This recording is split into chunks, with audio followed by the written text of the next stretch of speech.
Assalamu alaikum vatandaşlar. Salam apa. Salam aleykum, ve aleyküm selam. Salam Mikrofonu alaikum.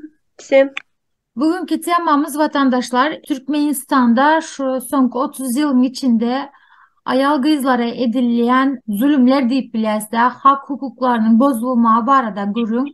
Esasen namşı Serdar Berdimuhamedov prezident olandan sonki bir yılın içinde köp çeklendirilmeler getirildi. Şu barada fikir alışacak bolyaz. Sözü Bahar'a bereli. Bahar. sağ oldur Sultan. Salam gelin gaýdylar. Salam hormatly selam. watandaşlar. Hemmäňize eferde hoş gördük. İlki bilen siz ýaly, biz ýaly gaýratly gelin gaýdylarymyzyň häli häzir eçenini bardygyna gaty gowanýan, beýenýän. Allahan biziň hemmämize güç kuwat bersin. Edýän işlerimiz uğruna bolsun. Düşenede ýyklanyň elinden tutmana güç kuwat bersin. Ayda Allah Türkmenistan'da ayolların hakları barada aýdanmaly. Ilki bilen Sowet döwründen aýdyp başlasagam bolýar diýen ýaly. Sebäbi şol günlerden başlap şu güne çenni ütgeşip ütgen zat ýok. Ayal gyzlaryň hak hukuklarynyň arasyna ütgeşip ütgen zat ýok diýen ýaly. Sovet Soýuzy döwrüne näçe deňlik bar diýilse de ayal gyzlaryň hukuklary o döwürde de kemsidilýärdi. Hiç hileki hasaba alınmaýardy. Hiç hili seslerini çıkarıp bilmeýärdiler. Ve bul Sovet Soýuzy dargandan soňra, Niýazow döwrü başlandan soňra hasam kynlaşyp başlady, kynlaşdy. Häzire çenlem kynlaşyp gidip barýar Türkmenistanyň içinde. Niýazow döwrüne de Türkmenistanyň aslynda gelin gyzlaryň hak hukuklary şeýle başlanýar. Yani Türkmenistana biz ayal gyzlar nähili sypaýçylykly, utanjaň häsiýetlerimiz bar biziň aslynda. doğru. Şonuň üçin kän bir Türkmenistanyň içindäki ayal gyzlar öz pikirlerini, isleglerini kän bir açaçan daşyna aýdyp bilen oklar, özleriniň isleýän zatlaryny düşünürip bilen oklar, ýa-da utanyp gezýärler, aýtjak bolsalaram, düşünselerim, pikirlenselerim, şonu aýdyp bilmän utanyp gezýärler. Durmuşa çykan ayal gyzlar esasanam gaýynly öýde ýaşaýanlar, has hem şeýle hukuklardan mahrum bolan zenanlar. Sebäbi diýsem, Türkmenistanyň däpdesurlaryna görä däpdesur diýel, bu kanun däl. Beýle bir kanun ýok aňarda aslynda. Ýöne bir köneden gelen däpdesur diýen ýaly köp maşgalaly zenanlar köplenç 5 ýyllap, 10 ýyllap gaýyn öýlerinde ýaşamaly bolýarlar. Şonuň üçin hem durmuş gurdukdan soň, guranlaryndan soňra ilkinji çağalary bolýar, soň ikinji çağalary bolýar, soň 3, 4, 5. Allahan öz beren çağany rızky bilen berýär. Ýöne şo köp çağallyk dowam edýär. Kyn ýagdaýlarda, kyn şertlerde o ýerlerine esasanam köp çağallyk dowam edýär. Goranmak, göwrelikden goranmak diýilýän zadyň hiç hileki uğruna çykanoklar ýa-da şeýle zadyň bardygyny bilmeýänlerim bar aslynda. Häzir çenlen bilmeýänler bar. Sebäbi meniň pikirimçe bolýan şu ataçenli şo zatlary bilmeýänleriniň sebäbi diýip Türkmenistan izolirlanan ýurt bolany üçin hiç hileki daşardan ilm bilim alyp bilen oklar, täzelikler dinläp bilen oklar, habarlar eşitip bilen oklar, yer ýüzünde bolup geçen zatlary ýa-da häzirki zaman döwre bap goramalar ýa-da medisina enjamlary, dermanlar we şoňa meňzeşleriň bardygyndan şolaryň habary ýok. Doğru edýän. Köpsiniň habary ýok diýseň bolýar. Häzir ayal gyzlar, gelinler habarly. Ýöne mysal üçin internet üren çäkli bolan soň daşy ýok diýseň bolýar. Şo sebäpli. Onsoň elbetde Türkmenistanyň Saglyk ministrliginiň işgärleri täzir işleri geçirip berler. Ýöne dogly mecburda dälmi diýen men pikirim boýunça. Ana şu ýerde gyzykly bir soragy geldi. Ana ýene siz Türkiýede ýaşaýaňyz. Ana baharam Türkiýede bu mesele nähili? Zenan gyzlaryň ýagdaýlary basyş etmek ýa-da hormat goýmak Türkmenistan bilen deňeşdirseň nähili ýagdaýlar aýdyp biljekmi? Sag ol. Aslında Türkiye daha iyi. Türkmenistan'a göre daha iyi. Burada en azından çoğu şeyi internetten herkes biliyor. Ama Türkmenistan'da öyle bir şey hiçbir şekilde yok. Türkiye'de daha yaxşı bilərlər. Hani korunmayı, Hani en azından bir tane çocuk yapıyorlar, koyuyorlar ama Türkmenistan ona kanemez korunmayı hiç adı bilmediler. Dursultan, ilk baştan neme korunma dip şoňa bir hili ırnlyk da.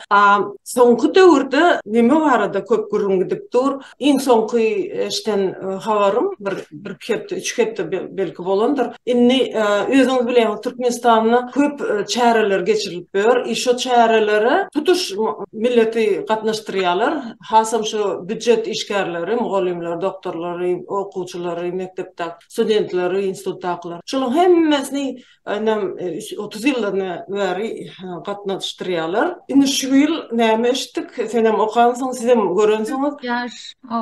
Dursultan, sen şonu aýdyp berseň? Indi täze çıkarılan kanun çärelere 40 yaştan ulu ayalları mesela çıkaramaklar ya da soğuk bolsun, kış bolsun, ısı bolsun tapav yok. Hiçbir adam elinde zontik yağlı zatlar bolmalı del. Ondan sonra ovadan adamları saylap çıkarıp otururlar çärelere. Neyle aytsam berde bir adam ayrayan yalı hareket ediyorlar da düşününüz. Şu yerde de ayal kızların kemsitmeye giriyor diye pikir ediyen. Doğru diýen, seredin gerek wagtda 30 ýyllap hemme ayal gyzlary ulanyp duruşy bilen hemmesini çäre çıkaryp, inni bolsa, eger sen boýuň kelte bolsa, gyska bolsa ýa-da beter uzyn bolsaň, ýa-da semiz bolsaň, hor bolsaň, ýa-da burnuň ulu bolsa, kiçi bolsa, ýa gulaklaň, ýa beýleki näme kemçilik ýaly diýilýär da käbir adamlar. Onda sen näme hakyň ýokmy sen? Belki sen şonýaly höwes bilen gatnaşasyň gelýändir. Indi birinji adım bolsa, soň belki seni kinoteatrda goýbermediler. Belki seni beýleki nemelere de ay sen gelişiksiz, sen owadan näldip, ýa-da sen 40 ýaşdan uje geçtin, indi gartaşdasyň diýseler, onda nähili ýaşly ayallar, ýaşly zenanlar girmeli dämi, şu gatnaşmaly dämi? Bu näme diýilýär? Bu elbetde diskriminasiýa diýilen söz bar. Bu ayal zenanlaryň hak hukuklaryny bozmak diýip hasaplanýar. Bundan başga, eger bir ädimi alyp barsalar, onda sen aýaň agsak, ýa-da sen kesel, ýa-da sen kör, ýa-da sen ýene lal diýip, onda da şonu ulanyp başlarlar. Eger bir goldap başlasalar adamlar, eger sesini çıkarmasalar, bizim pikirimiz şeýle. Siz nähili görýärsiz? Bahar size söz bereli elini kaldırdı. Yine de Türkmen häkimetleriniň berýän kararlary bilen edýän işleriniň bir-birine gabat gelmeýäniniň alamaty. Adam saýlaýarlarmy? Owadan gyz gerekmi? Görkli, görmekli gyz gerek. Onda näme üçin häzirki döwürde kosmetikany ulanmagy gadagan etýärler, dakma kirpikler ýa-da özüňi gözelleşdirmek üçin edilýän dürli operasiýalar, gözleriňize kirpik goýmak ýa-da dyrnak takmak. Bu da bir gözelligiň bir görnüşi, şeýle dälmi? Ýöne şonu da ýene de gözel gyz gözleýärler, ýene de aýdýana edýän çıkaryan kanunlary bilen edýän işleriniň bir-birine gabat gelmeýäniniň ýene bir subutnamasy. Doğru. Şu yerde gapma karşılık gelip durdu. Bir taraftan 40 yaştan soň gatnaşmaly değil, beýleki taraftan owadan bolmalymyşyn, gözel bolmalymyşyn we beýleki şertler. Ondan başga, eger bilýän bolsaňyz, bu gizlin neme değil, daşary ýurtdaky liderler var, prezidentler var, premier ministr var. Bu gyskarak bolsa, köwüşlerini nemerak köwüş aýakap geýýärler bilýän bolsaňyz. Onda näme üçin olar özüni bezeýärler, onda näme üçin olar özüni görkezek bolup çalışýarlar. Şu ýerde her hili subutnamalary getirip bolýar. Ýene kimin pikiri bar, näme goşak pikiri bar? Bahar Rahmanowa goşak, soň Nargiz apa. İlki Nargiz apa size söz bereli, siz ilk el kaldırdınız, soň Bahar abla bereli. Salam aleyküm vatandaşlar, bizi izleyenlere de salam aleyküm. Men 40 yaşındaky büyük ayallara edilen neme diysem, o yani saygısızlık oldu diyeyim ben. Onlardan neme? Formatsızlık da. Formatsızlık. Eskiden Cumhurbaşkanı Mustafa Niyazov dövründe çağlar soğukta üşüyerdiler, önüne çıkıyardılar. Mesela sonradan Gurbanguly Berdimuhamedov geldiğinde dövründe, doğru değil mi? O yatırıldı. Şimdi yandaştan başlandı bu şeyler. Ben karşıyım. Her yaşlısı olsun, genci olsun, 18 yaş olmasına gerek yok. Hiçbir ayal kız soğukta üşümeyene gerek değil. Çıkmasınlar. Okuşunu okusunlar, güzel eğitim alsınlar. Çarelere neme gerek? Çareler bize kendimiz geliştirmeye şey vermiyor ki çareler. Bize ilimli bilimli olmamız lazım bizim. Ben karşıyım çıkmalarına. Doğru.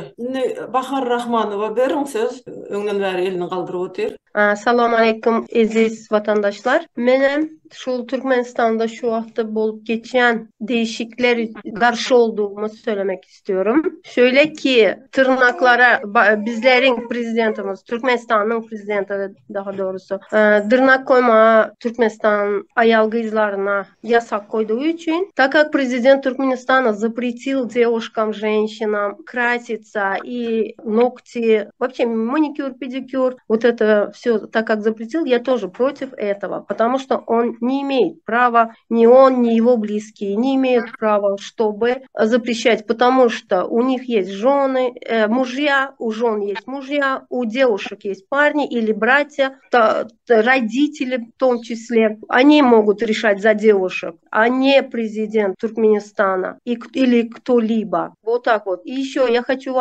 хотела бы сказать, вот чарелере тоже запрещают там маленьких детишек, вытаскивают. Я тоже против насчет этого, то, что маленьких детей вытаскивают, чтобы они танцевали, чтобы они хлопали. Потому что мен başımdan geçen bir olay хочу объяснить. Мы тоже çarelere çıkıyorduk. Пока мы жили в Туркменистане, idare olarak bizi de Türkmenistan'da çıkardılar o çareye. И o çareye çıktığımızda soğuktu. Очень-очень соукто. Мы в сапогах были, куртках, шапках и в шарфах были от того, что очень было холодно. Но маленькие девочки, маленькие мальчики там стояли. У мальчиков, ладно, костюмчик был над рубашкой, а у девочек одно платьюшко и туфельки маленькие такие, туфельки. Мы в ботах, в сапогах, нам было очень холодно, мы мерзли. А там эти детки, я не знаю, они болели они после этого неделями. Мамы не могли их восстановить, здоровье детей. Поэтому я тоже против вот этого всего. И не хотелось бы, чтобы деток вот так вот вытаскивали, потому что ни в других странах нету такого, чтобы детей вытаскивали перед президентами, чтобы они танцевали, перед кем-либо. Нету ни в каких других странах. Да, я тоже сейчас живу в Турции, но и в Турции нету этого. Аял Гизлан хаклары Туркменистанда, к сожалению, не, как вам сказать правильно, нарушаются. И нету у женщин прав в Туркменистане. Поэтому я бы очень хотела, чтобы в Туркменистане права женщин восстановили, чтобы и женщины, и девушки имели свои права, свой голос. Спасибо большое. Я бы хотела это сказать, чтобы донести до наших чиновников. Да, teş söz hakkınız. Söz sizde. Spasiba Bahar Gence. Dile geldi diýenýäli Bahar Rahmanowa aýtýaly ýadyma düşýär. Bizem şo çäreleri gatnaşýardyk. Ýaşajyk 5, 6, 7, 10 ýaşly çağalar ýekejik ýukadyk köýnekli çykar näme çykýardylar çärelere. Tans edip aýdyp gyşyn güni ýazyn. Şonda ine şu ýerde seredin. Saglyk goraýyş ministrligi, bilim ministrligi, şolong başlyklary, ministrleri, çinovniklary näme üçin şonda hiç haýsy agyzyny açmady, hiç haýsy şolong hak hukuklaryny goramady, aýtmady. Bu çağalar soň kesel boljagy anyk belli. Bu gyzlar soň durmuşa çykmaly, soň bular maşgala gurmaly. Eger beýdip ýukadyk giyindirseň, daşary çykarsaň soňgy hemme kişi bilýär bu erwetdigini. Ýöne hiç haýsy şu arada doklad ýa-da signalny zapiska diýilýär şu prezidenta Niyazow bolsun, Berdimuhammedow bolsun, kenýeze çelli eden aklar. Şu sizin fikiriň boýunça nähil dogrumy, näme dogrumy ýa şu gorkulyk bolansaň şoň esasyndanmy? Eger şunýaly hat yazılsa onda näme boljagy, reaksiýasy nähil boljak? Şu arada gürüň etse. Президента язма, как вы думаете, там результат будет разве? Правильно. Он эту проблему создал, он ее решать не собирается, он же создал эту проблему, он ее не будет решать.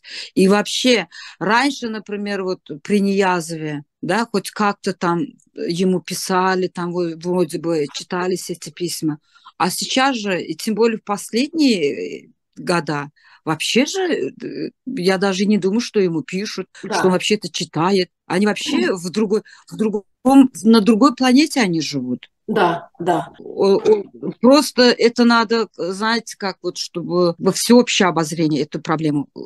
Неме көп жерде айдырлы. И в русских этих я видела, не то что новости говорили, что запретили вот этот вот макияж. Но опять-таки, я так думаю, что женская сила, она очень сильная. Если женщины захотят, например, не пускать своих детей, да, они не будут пускать. И я не знаю, я уже там давно не живу, что могут сделать. Например, если вот всех детей родители скажут, нет, мы не будем отпускать своих детей. Они не амеди пилерлер, ко мне вот это интересно. Вот что они смогут сделать? Нурсултан, мага söz berseň, men şu ýerde goşaýyn Bahar Aydanna. Конечно, конечно. Doğrudanam şu men praktikamda şonýaly neme boldy. Käbir velayatlarda, käbir şäherlerde enatalary öz çağlaryny göýbermändirler. Ugratjak däl, yaranyk ýa-da keseller diýip şu sebäpli ugratman soň özüm bir öz pozisiýasyny durun soň olary soň neme alyp gitmediler. Gatnaşdyrmadylar. Egerde hemmämiz bilelikde şonu eden bolsak, elbetde bu ýagdaý gowlaşardy birinciden. Indi ýaňy nähili reaksiýa bolardy diýäňizi bir näçe ýyl mundan ozal OBS ýygnagyndan biziň guramamyzyň agzasy Türkmenistanyň Daşary ýurtlar ministrliginiň orunmasaryna Vefa Hajyeva soraw berdi şu. Näme üçin çağlary şular ýalyk erwet ýagdaýlarda çärelere çykarýaňyz diýip. Şonu İdil cevap verip bilmedi. Birinci. İkinci, yine de bir yadıma düşen bir sal var. Seredin. Şu yılki 22. yılın netijesinde nähili habarlar çap edildi. Misal için Türkmenistan'ın abort qadağanlığı bu arada gurun geçti. Türkmenistan'ın ayallara erini sülmürep hormat görkezmegi öwredilýär diye. Görýärmi? Men pikirim boýunça sülmürep hormat koymak bu bir hili hakna. Eger sen hormatyň bar bolsa, eger sen söýýän bolsaň, eger sen şoňa hormatyň we öňden bäri ýaňy durmuşa çykan bolsaň, şonu adam hasab boýunça seni hormat goýan bolsaň, onu sülmürek gerekdir. Dogry dämi? Ýa nähili görýäňiz? Bahar elini kaldırdı. Ine şu Birleşen Milletler Guramasının web sahypasyna Türkmenistan bölümünde 2015-2020 ýyllar aralygyna geçirilen bölümüň ýyllar çağı üçin Türkmenistana jins deňligi boýunça ilkinji milli hereket meýilnamasynyň wezipelerini durmuşa geçirmäň hasabaty çap edilipdir. Şol hasabata laýyklykda saýlanan 3596 öýden 3496 adam ilat hökmüne kesiplendi. 3348 maşgalada sogalnamany geçirmek üçin razylyk berildi. Iň azyndan bir laýyk ayal 18-59 ýaş aralygy bolan öý hojalygynyň sany 2989 adamdan ibarat diýer. Her öýden diňe bir ayal bilen söhbetleşik geçirilipdir. Öýde birden köp ayal gyzlary bolan ýagdaýynda tötenleýin bir ayal saýlanýar. Netijede 2961 ayal üstünlikli söhbetleşik geçiripdir. Jogap beren ayal gyzlaryň paýy gyş usuly bilen saýlanan umumy mukdaryň 99,1 %ni düzüpdir. Diýjek bolanam, bundan başga da hasabatda adam ýa-da ýan ýollaşyp tarapyndan ayallara garşy zorlugyň dürli görnüşlerinden ýaýranlygy bellenilýär. Hususan sorak edilen aýallaryň 11,4 göterimi ömrüne fizik zorlugy başdan geçiripdir. 2,7 göterimi jinsy zorluk, 10,6 göterimi psikologik zorluk. Bulam bize ne tanış ýagdaýlar däl, sebäbi özüňiz bilýäňiz Türkmenistanda ayal gyzlar hakykatdanam fizik zorluklary, psikologik zorluklary sezewar edilýär. Bahar, şu ýerde belli wakalar sanyny geçirdin, dogry dämi? Belliliginiň nähili köpdigini biz bilemiz, agam näçe sanyny şu. Elbetde. 3 belki näbelli. Owa. Elbetde, ýene bir ýerde aýtjam, Türkmenistan şeýle izolirlenen ýurt bolan üçin bu diňe metaýdan alyp bilýän ujypsyja maglumatymyz, ören azajyk maglumat. Bu da bilmeýänlerimiz bar. Häzirki döwürde hiç hili maglumatlaryň el ýeterli dälligi, ýene de internetiň pesligi bilen ýa-da internetiň asla bolmadygy bilen baglanyşykly bu zatlar. Özüňiz bilýär, internet düýbünden işlenok nemede Türkmenistanda. Bir habar almak üçin ýa-da diňe salamlaşmak üçin bolsa ýa-da bir maşgalandan doganyň ýaşanyňdan, garnaşyňdan bir toýuň bolýarmy ýa-da iki setir habar ýatsalar ýa-da bir surat urasalar, şol bize ýa ertesi gelip ýetýär ýa 2 günden soň gelip ýetýär. Şonuň üçin alýan maglumatlarymyz ýa-da bilýän zatlarymyz gaty ujypsyja zatlar. Bu ýerde goşmaly zat statistika boýunça Türkmenistan hemme faktlary, delilleri näçe yapsa şonça gowurýar. Köp zatlary prosent görnüşine görkezýär, köp zatlary asla görkezenok, düşünýär ýaly. Neme kim şo Rahmanowa elini galdyrdy, bahar näýle görýän şoňa bersek, otaň senem dowamlarsyn. Я хотела бы сказать насчет того, что вы сказали, эрин öňünde iki bükülüp hizmet etmeli. Если человек замуж выходит, она от того, что любит и уважает этого человека, он выходит замуж за этого человека, чтобы с ним прожить bütün ömrünü, оставшуюся свою жизнь. И iki bükülüp hizmet, это очень yanlış, я думаю, потому что если человек любит, он не будет. Он içinden eder, bütün sevgisi bilen eder. Он любя будет все это делать. И еще хотела сказать, чьё-то ущемление прав, это тоже ущемление женских прав, потому что тоже неправильно. Например, у меня сейчас 2 дочек, и я бы не хотела бы, чтобы это с ними что-нибудь такое неправильное произошло бы. Например, как чарелера выходить или заставлять их выходить на хлопки. В Туркменистане всегда в конце года осенью начинается на хлопки забирать. Так как женщин, девушек, так как и мужчин тоже на хлопки забирают против их же воли, например. Если бы они платили бы нормальные деньги, сами люди бы ходили бы на хлопки, по желанию пошли бы на хлопки собирать этих хлопок, а не заставляя какой-нибудь эдарана или девушек, или женщин, или там опять же мужчин или парней. Я это хотела сказать. Спасибо вам большое. Вот у меня дочки есть, и женский труд тоже. Правильно.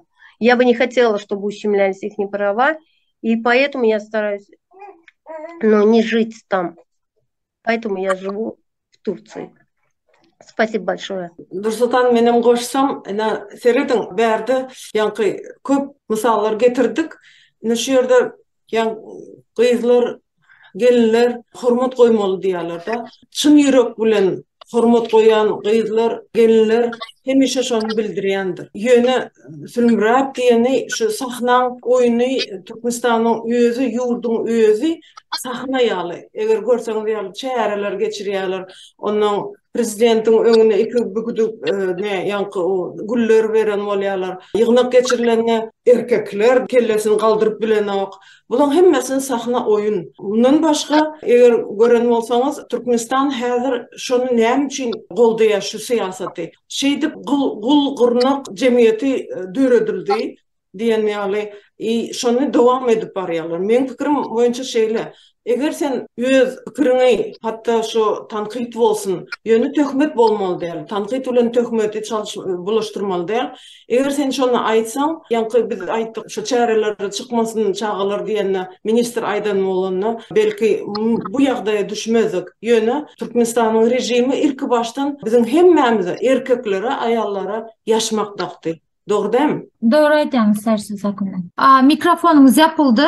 Bahar söz soraya. Bahar dinleýär sizi. Ýene-de bir kanun hakynda aýtmak isleýän Türkmenistanda abort gadaganlygy. Aslynda seretseň ýene-de denanlaryň hak hukuklarynyň baskalanmagy diýip bilerim. Sebäbi Serdar Berdimuhammedowyň gelmegi bilen ýene-de hiç ýeri ütgän zat gowlaşary pikir edildi, ýöne gowlaşan adam ýok. Elbetleşýär. Ýene-de hökümet göwrelligiň 5-nji hepdesinden soň eger enäniň ýa-da çaganyň saglygyna çynlakay huk awandyrmaýan bolsa, abort etdirilmegini gadagan edýän kanuny güýje ýerdir. Şondan başga da aýallaryň ulaglarda, şol sanna hususy awtologlarda köpçüliklerin transport serişdeleriniň öňündäki oturuşlarda oturulmagy gadagan edilýär. Polisiýa aýal ýolagçy, hatda sürüjüniň maşgala agzasy hem bolsa, gadaganlyga garşy çykýan sürüjüleri ýurt boýunça saklap, olary jerime ýazýar. Gyzlar ýadyňyza düşýärmi? 1 ýyl mundan azal näçe 30 50 100 golaýmy näme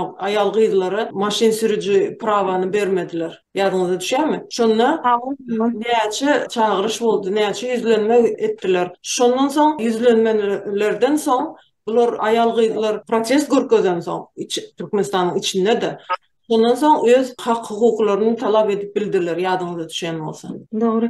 Şeýlelik bilen abortuy gadagan etmek bilen ýene de korrupsiýa ýol açýarlar. Sebäbi gadagan edenleri bilen hem düýbünden aýrylýar bu mesele ortadan diýilen zat ýok. Elbetde korrupsiýanyň ösen döwleti Türkmenistanyna pulun çözmeýän zady ýok. Ýene de göwrelligi kesmek isleýän aýallar para berýärler, barýarlar, göwrelligini kesdirýärler, abort etdirýärler we şonluk bilen abort etdirmek üçin paranyň miqdary $100 bilen $300 aralygy. Ýagny ortaça aýlygyň Türkmenistandaky ortaça aýlygyň 2-3 etdeti bazan narxyndan. Sağ ol Bahar. Tan aýlary da bir söz bereli, pikirini aýdyp bilse. Böyle aylar. Alo. Ha, eşit tutmayındı. Sesim bari oturana. Oo. Ben öz fikrimi aytsam o mene kısadı aydasım geledi de maşın sürmeye hem menin hem hövesi var. Eğer koysa, yoldaş koysa ne biçim sürmedi? Sürmeye hakkı var. Bilmem köp adam köp başvurdudan bolmadı köpsünde. Ova istedik okadılar okandan sonra al bilmediler. Daşı bir tanışım $5.000 alacak oldu. Şonu al bilmedi. Dolar şu vaxtı 80 mi? Ova 5 yıl bundan öncüne verdi. Al bilmedi şu yani. Tanış biliş üstü bilenem daşı al bilmedi. Şimdi bilmem ben hem protiv şu zatlara ayal kızların hemesinin hem erkeklere kanday bolsa ayal kızların hem hak hukuku var. Deň bolmaly. Demeye hemmezlerde. Ova deň bolmalı. Ondan görýäňiz bu nähili çylşyrmly bolup dur. Bir hakkı kemsidilýärmi? Belki naruşenyalar girilip başlayan. Например, ýa-ni prava alyp bolanakmy? Derew korrupsiýa girýär. Korrupsiýa girdimi? Derew berde kemsitmek gidip dur. Ondan adamlar onsuzam durmuşy agyr bolansaň, işsiz bolansaň, o pulu nerden tapsyn? Ya oğurluğu başarmalı ya da eğer işleyen olsa olam öz işleyen yerine para alıp başlamalı. Şeyde izleyizine birine çalışırımlı olup bir topar hak hukuklar bozuluyor. Doğru değil mi? Şu yerde ne mani gurgun edip versene. Nehili Türkiye'de ve Türkmenistan'da ayal gıydıları nehili seyrediliyor kalasına. Eğer öz nablüdeniyan var olsa öz neçe yıldan beri sen 10 yıldan beri Türkiye'de yaşansan. Sağ ol.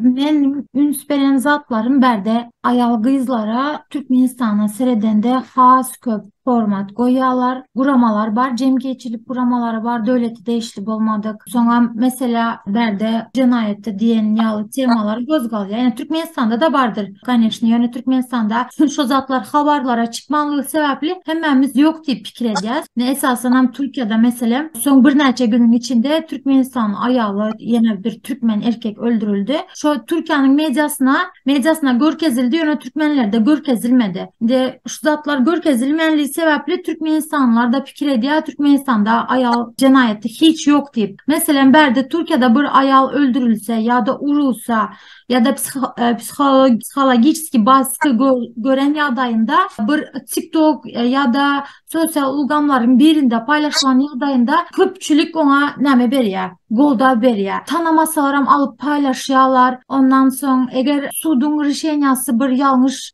rişenya çıkan bolsa ya da çıkan rişenya adamları davul etmedik yadayında ulu goh kaldırıyorlar ayal kızlar. Ondan sonra zamicateden başka neme Türkmenistan bilen deneştiren yine bizde Türkmenistan'da ayallar hem çağa seyretmeli, hem işlemeli, hem öyün işini etmeli, hem erine hizmet etmeli. Berde onun yalı değil. Mesela biz öy işlerinde köpçülük 9 yıllap öy işinde işledim.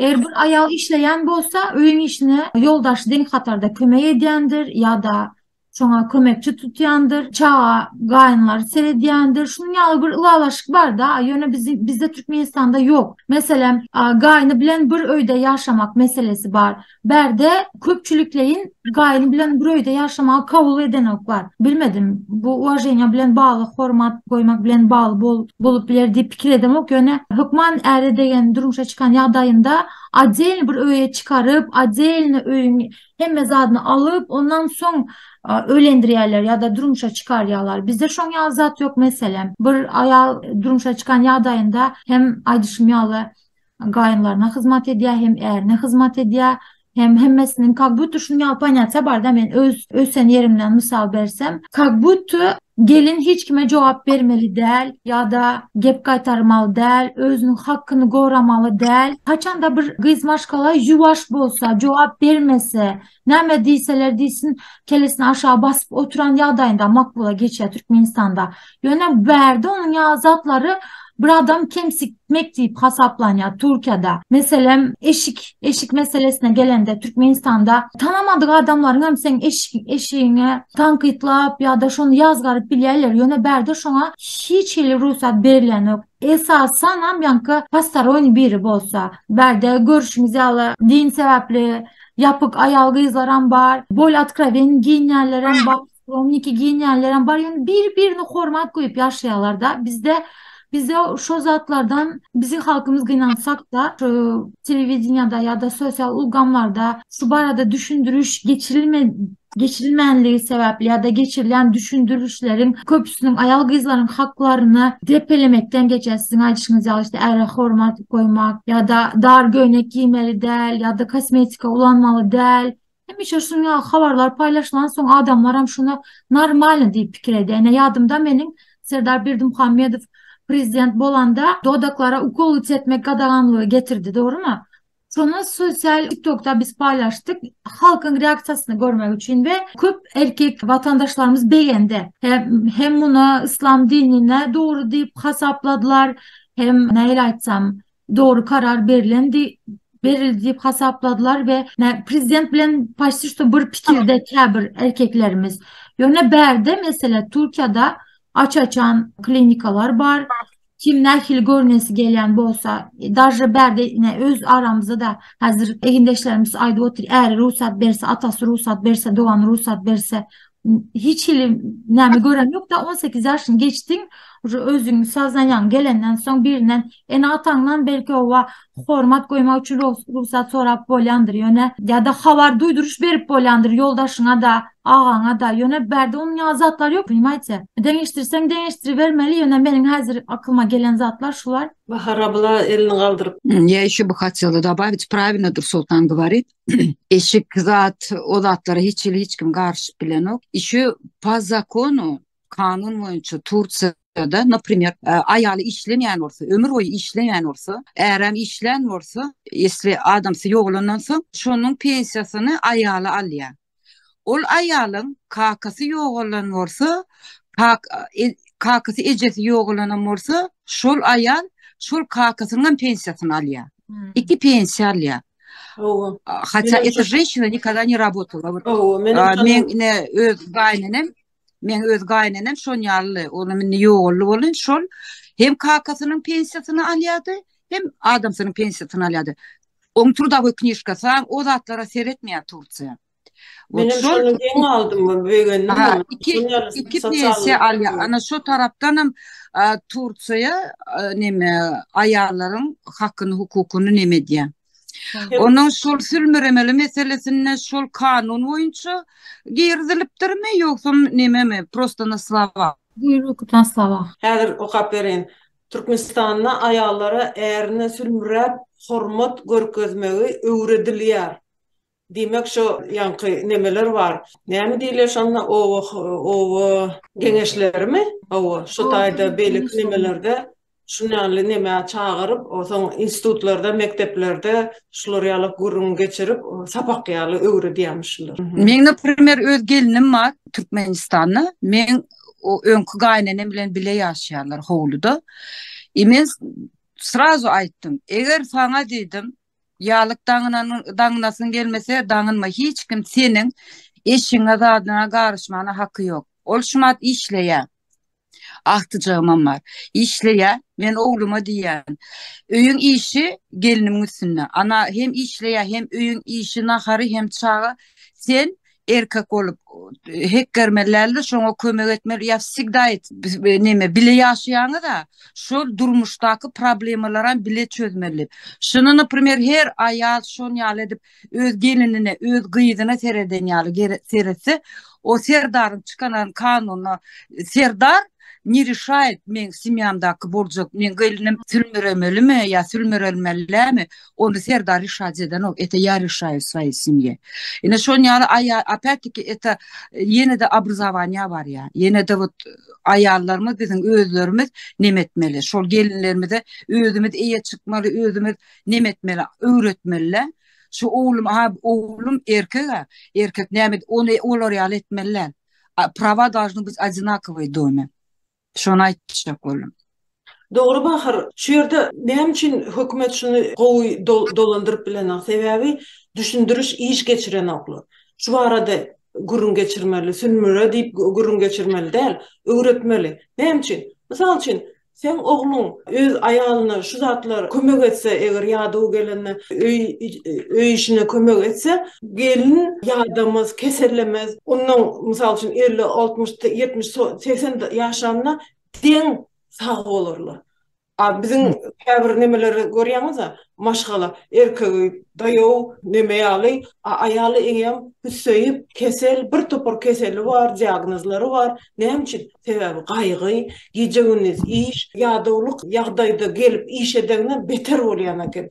Şu zatlar, şu gurunlar berilen medik tarapdan, psihologi tarapdan, semya женщины diýen nemeler var da, şu barada geçirilen gurun bize göremiz. Türkmenistana bir näçe dowamyna 20 ýyl mundan ozalyň dowamyndan bäri diýip aýdyp bilerin. Ýeke-täk kitaplaryň biri bar şo maşgala durmuşy, aýal maşgalalaryň maşgala durmuşy barada ýazylan Adam şol maşgala durmuşy diýip bir kitap bardy. Şondan başga düşünüş berýän kitap çap edileni meňe ýadyma düşenok. Ova mesela birazcık temadan kaçar yöne berde Türkiye'de yeni bir zat koşup geçecek. Pedagog değil yani çağlara terbiye veren lukmanların kitapları var. Yankı ayal kızların hakları bu arada ya da ne bileyim şu temalarda yaman köp makala, kitap, jurnal, gazetlerde yazılıyor ve objektifni köp yerde objektifni yazılıyor da hakikaten Türkmenistan'da ne şu an değişli makala, ne kitap, ne birazcık da olsa da adam psikolojisine tesir eden kitaplar çap edilmeye. Şu an için hem yamanamızda kalıp cemiyeti fikir eden. Doğru. Döne bir zaten koşup geçeyim Türkiye gelip işleyen köp gelin kızlarımız söyleme berde öz hakkını koramağı del de hazır talep edip bilmeseler de köp zadı düşünüp başladılar. Gözleri açıldı ova, önküsiyal özlerine näme mertebelerini depeleşme yerler hova, özlerine uvacat etmeyi öğrendiler, hormat koymağı. Birazcık yağday ütkedi ber Türkiye gelin kızların arasında bir fikir ediyen. Doğru. Yadınıza düşýärmi? Öňe şu takyky aýdyldy, häzir bilemek şeýlemi? Türkmenistanyň 18 ýaşan gyzlary ta 30 ýaşaýança goý bermek bolanak diýip gadagynçylyk girizildi. Şeýem bir diskriminasiýanyň bir görnüşi. Sebebi olaň haky var, daşary ýurda gidip okamagy, olaň haky var mysal üçin gezelenjetmäge ýa-da keselin bejermäge we şoňa benzer. Bu konstitusiýany bozmak, anyk bozmakluk diýip hasaplanýar.